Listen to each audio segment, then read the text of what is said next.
Today, we hear words that pass down through generations from the book of Acts. Let us listen to these words of the Spirit. Brothers and fathers, listen to the defense that I now make before you. When they heard him addressing them in Hebrew, they became even more quiet.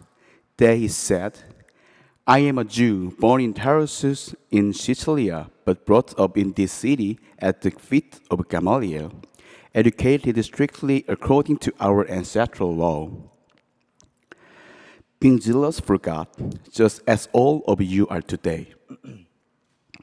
I persecuted this way up to the point of death by binding both man and woman and putting them in prison, as the high priests and the whole council of elders can testify about me.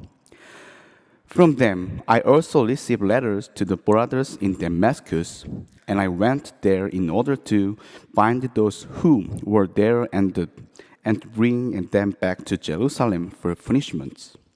While I was on my way and approaching Damascus, about noon a great light from heaven suddenly shone upon me. I fell to the ground and heard a voice saying to me, Saul, Saul, why are you persecuting me? I answered, Who are you, Lord? Then he said to me, I am Jesus of Nazareth, who you are persecuting.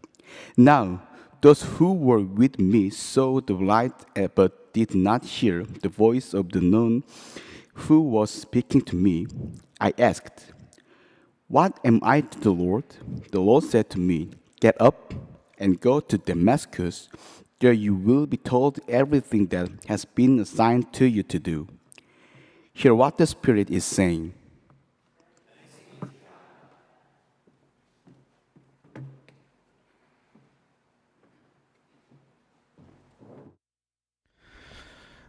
So we are fortunate enough to be able to read from a book every single week that has names of places and weird names of people that we no longer use. And I am always amazed when we get people who are brave enough to get up front and try and say those names. So I give thanks to Yirei, who said those tough names in the very beginning quickly and with confidence. That's what I tell everybody. If you just say it quickly and with confidence, no one will know how to pronounce those old names properly. So thank you, Yirei. Perfect. Wonderful job up there. Thank you so much. So during this month of June, we are working through a sermon series that we're calling What's in Your DMs? And yes, I need to unpack this. We will get there.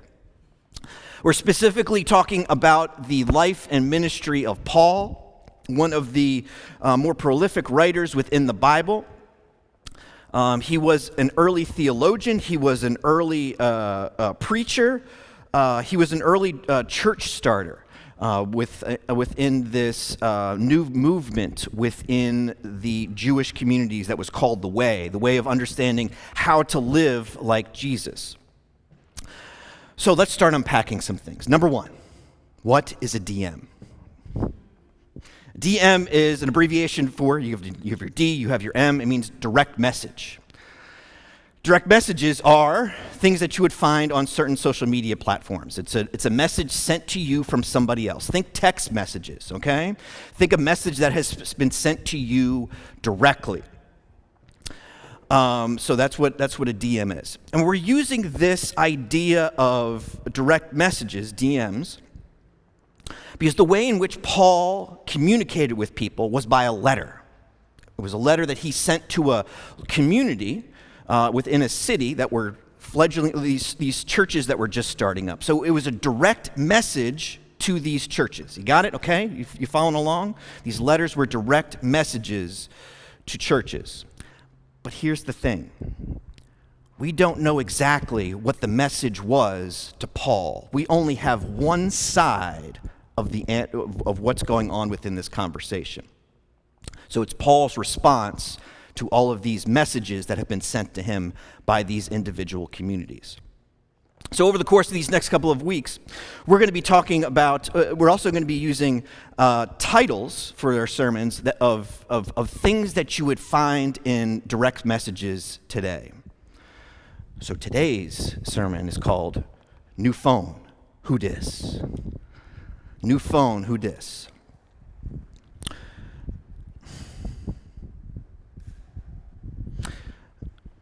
So I know we have folks here who, when they were growing up, their phone numbers were maybe 4 numbers long, right? Or maybe they had letters within their phone numbers. When people would call your house, it was like KL5, 5256. And some folks who are here remember when those letters slowly went away and it became just 7 numbers. Are we tracking with me right now? People who would call the house, you dial 7 numbers. And then over time, we then had so many phone numbers out there because of cell phones, we then had to add area codes at the front of our phone numbers. Do you remember that? That happened. It didn't feel like it was too long ago. So now instead of 7 numbers, we have 10 numbers that go along with it. But here's the thing, folks then started getting more and more cell phones where we didn't have as many landlines, or people didn't use their landlines as much. So those cell phones became part of who you are, right? Those are who you are because that's how people contact you. You are known by your phone number. So much so that if you were to change your phone number, it's almost like losing your identity. Now, I know for some of us, we've never had to change our phone number before, but I'm going to tell a story about Meredith, even though I didn't ask her about this, so hopefully I have some grace for this. When we moved to New Jersey 8 years ago, we decided to get a deal on new phones. To get free phones, we needed to rechange our plan. And in order to rechange our plan, we needed to change our phone numbers. Now, for Meredith, this was a big deal. She had had the same phone number for 20 years? About 20 years. It was an area code from Wilmington, North Carolina. So because she changed her phone number to a New Jersey area code, a portion of her kind of went away. And I can remember sitting in the Verizon store where she was saying, I just don't know if I can do this. This is a part of me. This is a part of who I am.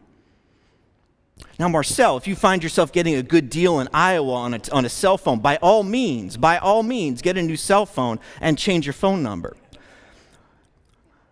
But if you text me at some point, I might see a number that I don't know at all. And I'll say, who is this? Who is this? So for some of us, when we change our phone numbers, when we change our phones, we don't know who that person is. When we would respond via text message, new number, who dis? All right? Slang, okay? Slang. So in these stories, we're going to be talking about Paul. In the book of Acts, we have stories about Paul. In fact, this story that we heard today is a conversion story of Paul. He tells this story 3 times within the book of Acts. Well, Paul doesn't say this, but the writer of Acts, who also wrote the book of Luke, tells this story about Paul, to reiterate just how important this story for Paul was. So let's back it up a little bit. Who was Paul? Well, first off, we got to get to his original name, Saul. Saul was a devout Jew. He was a lawyer. No, he wasn't a lawyer. He was a tent maker. So that wherever he went, he always had a source of income wherever he went.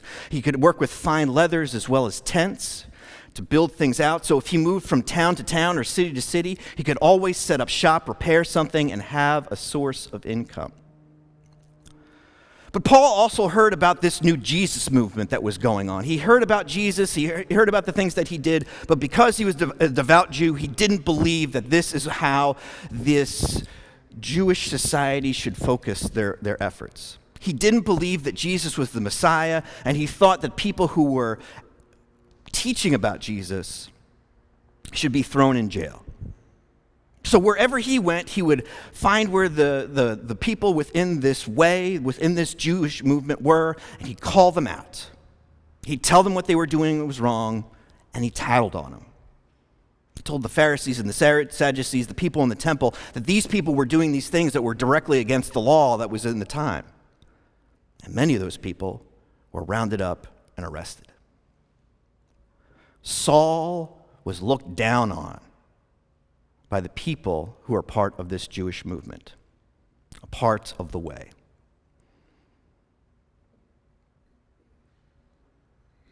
But one day, when he was traveling from town to town, he saw a great light that came down from heaven. A light so bright that it smacked him on the head, knocked him out, hit him down to the ground. And then he heard words from heaven that said something like, "Paul, why are you doing this to me?" And like any sane person, Paul responded to the light that was talking to him. He said, "Who are you?" Paul said, the light said, "I am Jesus. Why are you doing this to me?" From that point on, this is where we begin to hear about that this is not just any story. This is a conversion story for Paul. Now, there's lots of different ways that you can be, where conversions can happen. It can be from somebody who was not religious to suddenly becoming religious. It can be somebody who was practicing one religion and then shifted to another religion. That's another form of being converted. But there's also something that happens within religions as well, where you can be be changed from one point of view within your religion to another. So it's important to know that Paul was born, was educated, lived, and died a devout Jew. He was Jewish his entire life. But within his way of thinking, the ways of teaching, the ways of living, he began to take on the stories of Jesus as his own, where he also began to preach the way within this Jesus movement. So he converted within his religion to become a part of this movement. Now that might sound weird, but believe it or not, we as Methodists did the same exact thing. Our founder, John Wesley, was born, was educated, lived, and died an Anglican, which is from the Church of England. He was never Methodist at all. In fact, he actually pushed back on people who were working towards this Methodist movement until, towards the end of his life, he saw the importance of this Methodist movement and began to bless people to go out and to preach the word of grace, of hope, of inclusion, to get to where we are today. So even within our own Methodism, we can understand this story of Paul. So Paul's been knocked down. He has found some other disciples, or some other disciples have found him, and they know about him. They have also received these visions, these lights, these words that have been passed down to them through prayer. And when they're told to go and talk to Saul, to bring him along, they are scared at that moment. They say, "Why this guy? There is something wrong with this guy. He has persecuted us. He has put us down. He has put some of us in jail. He is not right for this movement, God. Why are you inviting him, of all people, to be a part of this?" But reluctantly, these apostles go and they talk to Saul. It's at this moment that Paul begins to change his point of view. He changes his name from Saul to Paul, and the rest is history. Where he would go from persecuting people to inviting people in. Where he would go from bashing the people who would follow Jesus or the stories of Jesus, and began telling them in small little places like people's homes. If the towns were rich enough, he went to villas. But small gatherings of 10 to 15 people, sometimes up to as many as 100, but mostly small gatherings of people telling the story of Jesus. So you can imagine that when he showed up in places like Corinth, in places like Galatia, People who had heard the stories of this Saul character, they were thrown for a loop when he came and he preached a different message. You see, this conversion story is a reminder to us that God is always at work. God doesn't give up on us. And God doesn't give up on people who are doing wrong things in the world right now. Now, sometimes for us, it can be easy for us to ignore people who we think that are doing wrong things, but God has not and will not give up on those people. And this isn't the only story where we hear this. I mean, they're sprinkled throughout the entire text. I mean, take the story of Jonah, who got swallowed up by a whale. He wanted nothing to do with going out and preaching a message to a town that desperately needed it. I mean, how many of us remember the story of the prodigal son and use that as a reminder of how God is not done with us? This is the story of Paul as well. Now, I imagine that some of us here, when we hear stories about people who are persecuting others, persecuting is a big word. There are people, we might think of people who are doing wrong within the world, or doing wrong within our everyday life, who we have direct contact with, who have put us down, who have made us feel like less than something else. People that others might have pushed away. This is a story to remind us that God is not done with them. A story to remind us that when people change themselves, we should take that seriously. When people have put in the work to do good within this world,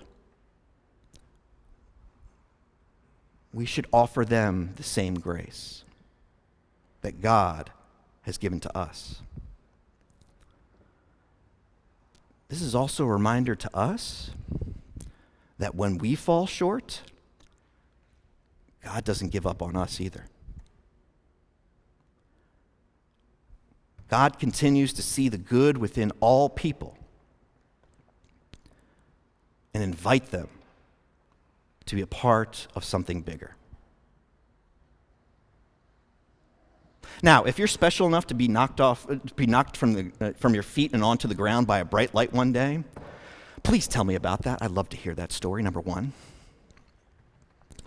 But if you're not, listen to the still, small voices that come across. Because it won't always be a flash of light, but it might be a whisper from a child. It might be a call from a friend. Or it might be a news story where someone has turned a page on the past and dramatically wanted to change their life.